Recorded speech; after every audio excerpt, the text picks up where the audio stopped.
Welcome to the deep dive. Today, we're really getting into some fascinating ideas from Alfred Adler, specifically from his work, Understanding Human Nature. Yeah, it's great stuff. We've gone through it, pulled out what we think are the real core insights into, well, why we act the way we do. Exactly. Think of this as your quick guide to some key Adlerian concepts. We're really focusing on three big things. Okay. Social feeling, that's huge for Adler. Then the striving for power, and finally, how all this shapes, our personalities. And the goal is to give you those aha moments, right? Without getting bogged down in like super academic jargon. That's the plan. Real insights straight from the source. All right, let's dive in. Adler puts this massive emphasis on social feeling, and it's more than just being friendly, isn't it? Oh, much more. It's foundational. He argues that, well, living together in society wasn't just helpful for humans, it was absolutely necessary. For survival, for development. Because of things like division of labor. We need each other. Totally. Think about it. We rely on each other for pretty much everything. Adler saw that interdependence as, well, critical. He even suggested our psychology, our psychic organ, as he put it, develops based on the logic of living together. So we're kind of wired for community. That's a good way to put it. At our core, yes. Okay, so what happens if that social feeling is, well, lacking? Adler talks about children where it's deficient. Yeah, and it's not a great picture. He mentions things like clumsiness, being slow to develop, even seeing the world as sort of threatening or hostile. It seems odd to link clumsiness with social feeling. But it makes sense in his framework. He connects these things to a basic lack of social integration. If a child doesn't feel that sense of belonging, that mutual support, then even basic interactions can feel difficult. They might misread situations, assume hostility, and then what happens? They pull back, isolate themselves. Exactly. They tend to withdraw. Then there are the pampered children. Sounds nice, but Adler didn't see it that way. Not at all. He suggested these kids often end up thinking way more of themselves than others, almost an inflated self-importance. And they struggle to be happy unless they're kind of in charge, dominant. Precisely. Because that early pampering, it seems good, but it actually robs them of learning essential social skills. Empathy, considering others that stuff doesn't get developed. Right. So later on, relationships are harder. Much harder. Healthy, give-and-take relationships become a real challenge. Okay, this is where it gets really fascinating for me. Adler says our level of social feeling actually shapes the goal of our striving for dominance. Yes, it's not just that we strive, but how and why. So someone with good social feeling might strive for power to, like, lead and help the group. Exactly. They channel it constructively. But someone with weak social feeling, their striving might just be purely for themselves, maybe even hurting others to get ahead. It changes the whole flavor of ambition. Completely. It's a critical difference. He tells that story, doesn't he? About the old lady who falls in the snow, to show real versus fake social feeling. Ah, yes. It really makes you think about why we help. So the lady falls. One person rushes to help her immediately. Okay. Another person just watches, sees someone else helping, and then they step in, but only to praise the helper. Ah, setting themselves up as the judge. Exactly. Like, oh, good job helping. But they didn't lift a finger themselves. That's the performance of concern, without the genuine feeling or action. False social feeling. Wow. And Adler believed this whole dynamic, this interplay between social feeling and striving for power, it starts really early, right, in childhood. Absolutely. That's central to his individual psychology. He called it that because he looked at the whole unique person, but always in their social context and always moving towards goals. And those early years are key. Definitely. Understanding that early dance between social feeling and striving is, for Adler, the key to understanding the person. Social feeling, or the lack of it, is really the foundation. So if it's low, we see things like egotism, being mischievous, basically acting against the group. Yeah, those kinds of antisocial tendencies. Yeah. And in more extreme cases, you might see people labeled eccentric or even, criminals. He saw that as a severe lack of connection. A fundamental disconnect, yeah. And a lack of contributing to the community. For Adler, a person's real value was tied up in how they treated others and if they participated in society, in that division of labor. And he also said striving for power can mess up how we judge people's value. For sure. If all you care about is getting ahead, you can totally lose sight of what really matters. Right. Empathy, cooperation, helping out, it warps your view. So the big takeaway on social feeling is it's vital for getting through life. Absolutely vital. If you have that strong sense of connection, that community feeling, Adler thought you were just much better equipped to handle difficulties. It's like a buffer. A source of resilience. Exactly. Okay, let's pivot a bit to this striving for power and how it connects to feelings of inferiority. Adler saw our psychological lives as pushed by these drives, right? Aggression and seeking security. Yes, those are key drivers. But what's really interesting is how he viewed feelings of inadequacy or inferiority. Not just as a bad thing. Not entirely. He actually thought they could be a spur, a motivator. That feeling of not being enough could push us to develop foresight, to learn, to grow. It helps shape the self. But it can go wrong if that striving becomes too much. Oh, definitely. It can become pathological. An excessive need for power can mess up relationships, lead to that grandiose behavior, thinking you're way more important or capable than you are. And it's sneaky sometimes. This striving can hide behind other things like duty or charity. That's a crucial point. The outward action might look good, but you have to ask why. What's the real motivation behind that act of duty or tenderness? Is it genuine, or is it really about control or feeling superior? Looking beneath the surface. Oh, And if it goes totally unchecked, this striving, it can lead to some pretty nasty traits. Impudence, cowardice, treachery. Yeah, Adler saw those as well. Misguided attempts to feel powerful when you lack that real social connection. They're like bad strategies, ways to cope with feeling inadequate that ultimately don't work. They're self-defeating. In the long run, yes. That bit about hypnosis and telepathy was interesting. He saw them as servile obedience, tied to the person's mindset. His angle was that being easily influenced, whether it's hypnosis or something like telepathy claims, often comes from an internal tendency to submit, a lack of sort of inner strength or independent thinking. Less about external power, more about internal readiness to follow. That was his interpretation, yeah. It's about a psychological readiness to be led. And he talked about two types of people who get influenced easily. Those who care too much what others think, Right. and those who reject everything from outside. Seems opposite, but he said they come from the same place. Exactly the same place. Insecurity. One needs constant outside approval because they don't trust themselves. The other pushes everyone away defensively, afraid of being judged or controlled. So real strength is finding a balance. For Adler, yes. A solid sense of your own worth, but still engaged healthily with the world. And vanity, he wasn't a fan. Saw it as blocking social feeling, leading to unhappiness. Definitely.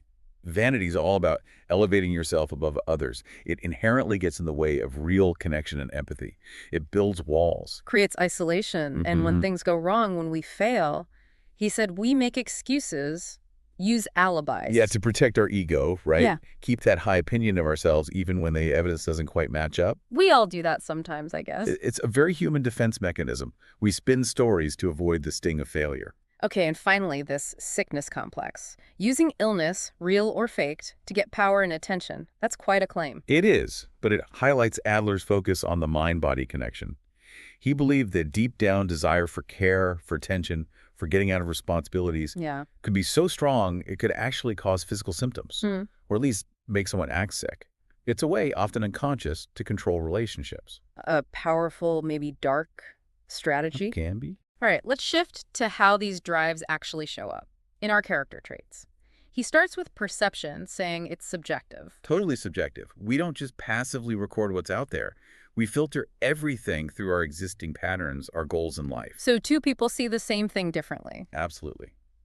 Because they're looking for different things, focusing on what matters to their internal world, their psychological map. Okay. Then fantasy and daydreaming, usually about the future.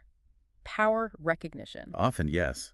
But Adler warned they can be misused. How so? Well, they can become an escape, a place where you feel powerful because you don't feel powerful in real life. Like a power intoxication, he called it, a substitute for actually doing things. Instead of real achievement Right. and dreams, he saw those as symbolic reflections of our patterns, stirring up emotions. Yeah, like nightly mirrors to our main psychological themes. They might show challenges or successes that reflect our waking worries, our strivings, our fears. Interesting. What about negligence? Just being careless. For Adler, it was more than that. He saw it as showing a lack of interest in others, a lack of that communal consciousness we talked about. So if someone's consistently negligent, it shows a weak social feeling. That's how he saw it. Yeah. A sign they aren't really considering the community, their responsibility to others. Okay, now for the aggressive traits. Anger. He called it the epitome of striving for power. a way to force through obstacles. Yes, and often, he thought, it comes from that underlying feeling of inferiority.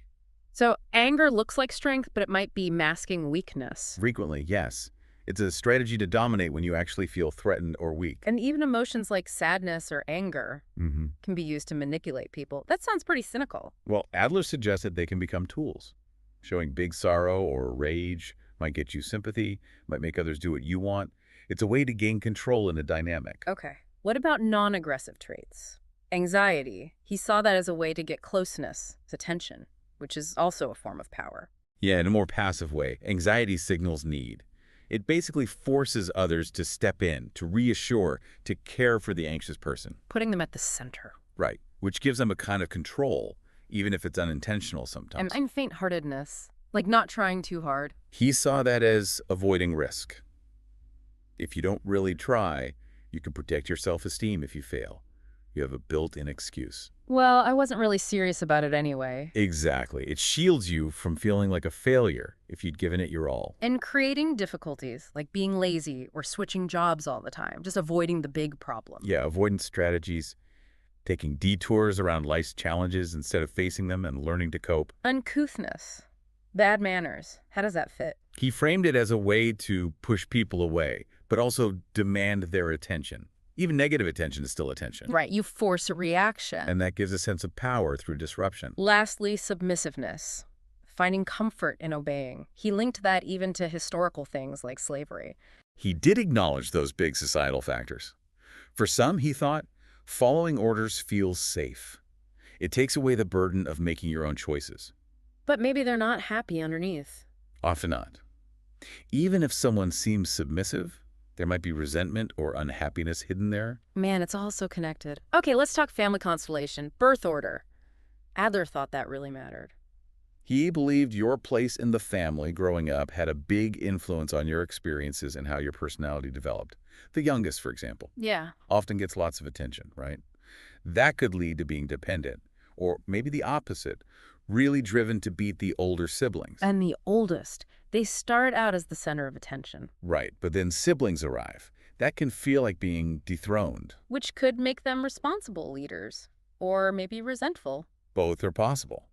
They might cling to authority or struggle with sharing the spotlight. The second-born, coming in with an older sibling already there. Might make them competitive, always trying to catch up.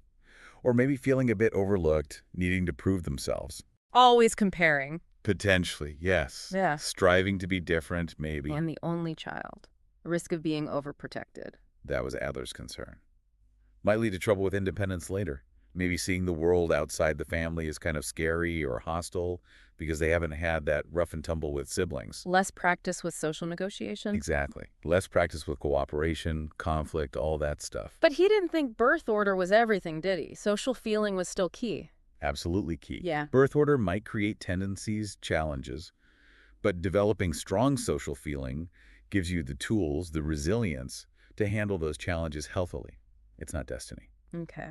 And just quickly on education, Adler saw challenges there. Schooling for modern life. Yeah, he was critical if education was just about memorizing facts. He wanted it to nurture curiosity, critical thinking, understanding people and society. And he worried about making childhood too hard. But also needing joy. For balance, yeah. He stressed how things like poverty, unnecessary hardship, physical problems, how damaging those could be to a child's developing social feeling, their sense of belonging. And coeducation, he had thoughts on that too. He hoped it would be training for real cooperation between men and women later in life. But worried it could become just competition. Right. If it just turned into a battle for dominance or reinforced old stereotypes, he felt it missed the point. Wow. Okay, we have covered a lot of ground here, digging into Adler's understanding human nature. Let's try and recap the big takeaways. Well, first and foremost, that idea of social feeling. Adler put it right at the center, essential for well-being, for healthy development. Then there's that striving for power, often coming out of feeling inferior, but acting as this major engine for behavior. Right, the push and pull. And we saw how these core dynamics play out in, well, everything. Our character traits, how we perceive things, our family life. The aha moment for me, I think, is seeing how seemingly random behaviors, they aren't random, they often connect back to these basic drives for connection and significance. It's like a code. It really is a powerful framework. It pushes you to look past the surface, doesn't it? To think about the deeper needs and goals driving what people do, us included. Yeah, definitely applies to ourselves too. For sure, in our own lives Yeah. and how we relate to everyone else. So maybe a final thought for you to chew on. How does this play out for you? Think about your own mix of social feeling and striving for power. Could understanding that interplay through this Adlerian lens give you a new angle on your relationships, your motivations? Could it maybe help you understand yourself and maybe the world around you just a bit more deeply? Something to think about. That wraps up our deep dive for today. Thanks for joining us.